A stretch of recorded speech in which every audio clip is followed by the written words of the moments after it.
Good evening. This is Duane Lowry for the DPP Grain Desk on Sunday, November 17th. Looking ahead for this week, let's first go back to last Friday. Last Friday, EPA announced that they were going to lower the mandate for ethanol. I don't think that there's a lot of significance in that. Number one, it was widely anticipated that they were going to do that. Number two, the marketplace will determine how much ethanol is produced and used and exported. From this point forward, it won't be driven by the mandate, so I suppose you could say that that's a significant development. But in terms of does this new revelation from the EPA on Friday mean that we're going to immediately stop, reducing or start reducing ethanol demand? No, I don't think so. I think it just means that we're going to be realistic about what the mandated levels can be, and from here forward, the use of ethanol will be determined by market forces, supply, demand. It'll be determined by the power of the oil industry and how much they're willing to blend, and it'll be determined by exports, which goes back to supply and demand. So I don't think this is a big deal. I think the market reaction on Friday was an overreaction in terms of the importance of the EPA announcement. Basically, the corn market is back testing the pre-report levels that we had. I don't think you're going to go anywhere with it. If you watched or read the daily commentaries, said that we'd get a rally after the report, whether the report was bearish or not. We rallied 20-some cents off the low. We also said once that occurred, that would eventually lead to some sort of a test, possibly a jab of these lows. That's what you're in the process of experiencing right now. I don't think this is anything that significant in terms of the EPA. We're going to produce and use more ethanol this year than what the new mandate would suggest. It just means that it'll be market force driven, not mandate driven. Maybe you can say the demand for ethanol, the production of ethanol will level off. Probably true for a period of time, but rather than having the industry driven by mandates and artificially supported by mandates, it'll now be driven by market forces. So I don't see that as really that big of a news item, especially since it was very widely anticipated. So I think you've got a corn market here that harvest is rapidly reaching the point where it's completely behind us. The producer selling whatever has taken place, that's going to largely dry up. Once the producer has those bushels committed to storage, whether they're in town or on the farm, I think he's going to be relatively slow to make those sales. It's going to have to be, to entice the farmer to make sales, either you're going to have to get some sort of a price rally that he feels comfortable making a sale, or you're going to reach a point on a calendar where he feels pressured to make a sale. And given the overall current economic state of agriculture, you're not going to pressure the farmer to make sales anytime soon. Possibly we get into late spring, maybe then things start to exert more pressure on the producer to make sales.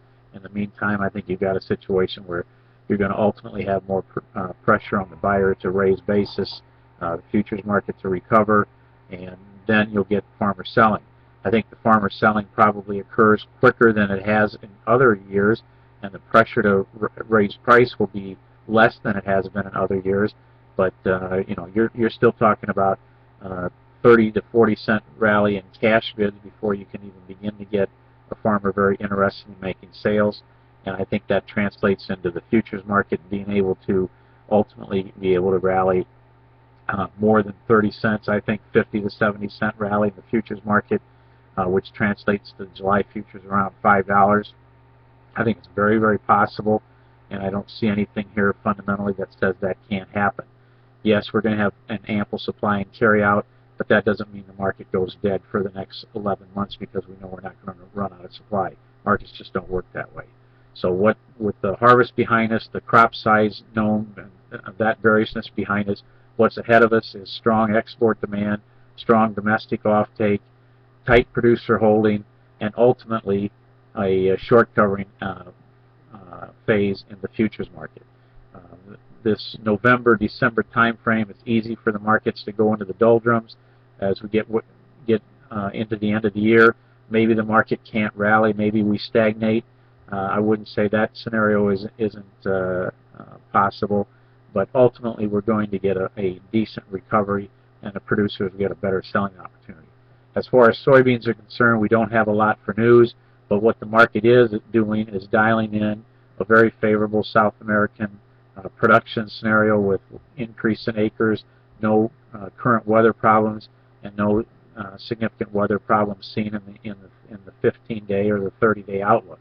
So the market is dialing in various scenarios from South America, but I think for the most part the market's been doing that for some time. It's interesting to look at the bean market. We've had multiple rallies off of notable bottom areas at a time where the overall market sentiment was bearish. We had one not that long ago from the report till just last week's highs. That was a 70-some cent rally, and here Friday we're down 33 cents. It's going to be very difficult to build upon Friday's weakness in beans. You've had a market that is well supported technically, well participated in technically. Long-term support rests between 1370 and 1380 basis. January beans you got down to 1270 to 1280 basis January beans, and you got down to 1280 with Friday's 33-cent drop. So I think you've got a market that will find long-term support, buying interest from technical and fundamental crowds. Anywhere from Friday's levels down 15 cents. I think that's the most of weakness you should expect here short term. And I think in front of us we have South American growing season, which always has some sort of a concern to develop or to trade, especially when the market's already anticipating everything to be favorable, which is what we've already been digesting here for some time. Global demand for soybeans remains very firm. I think you're going to see a lot of beans taken from the U.S. to keep the U.S. carry-out projection low or lower than where we've seen already from USDA. So I think we've got a window of opportunity here over the next 3 months, maybe 4 months, where we can see some better pricing opportunities in beans. How much better will depend on the South American growing season, but I think from the area of Friday's lows, I think the amount of weakness we have here is relatively limited. As far as wheat is concerned, we don't have much for news there. We haven't had much for news. I think if you step back and take a look at wheat, wheat largely bottomed in August, went sideways and in stagnation trade for a month. Then we had a very impressive rally that, for the large part was difficult to explain at the time. Now we find ourselves back at the bottom side of parameters. I think wheat will be well supported. Wouldn't surprise me that wheat was capable of producing a 40 to 60 cent rally here during the winter months, just because.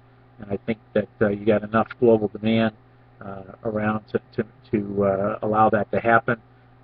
A lot will depend on South American growing season in terms of soybeans and how that influences row crop, market sentiment, market mood.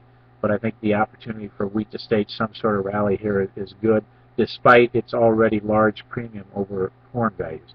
So look for the markets to stabilize this week at levels not much below Friday's lows. Don't expect a lot here for weakness.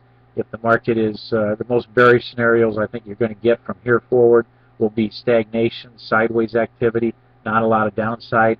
The bear side of the market has pretty much been digested. Ahead of us you've got good enough demand factors and the always important South American growing season. I think the opportunities of finding a way to stage rallies here in corn, wheat, and soybeans is quite good. For the DPP Grain Desk, this has been Duane Lowry. Thank you.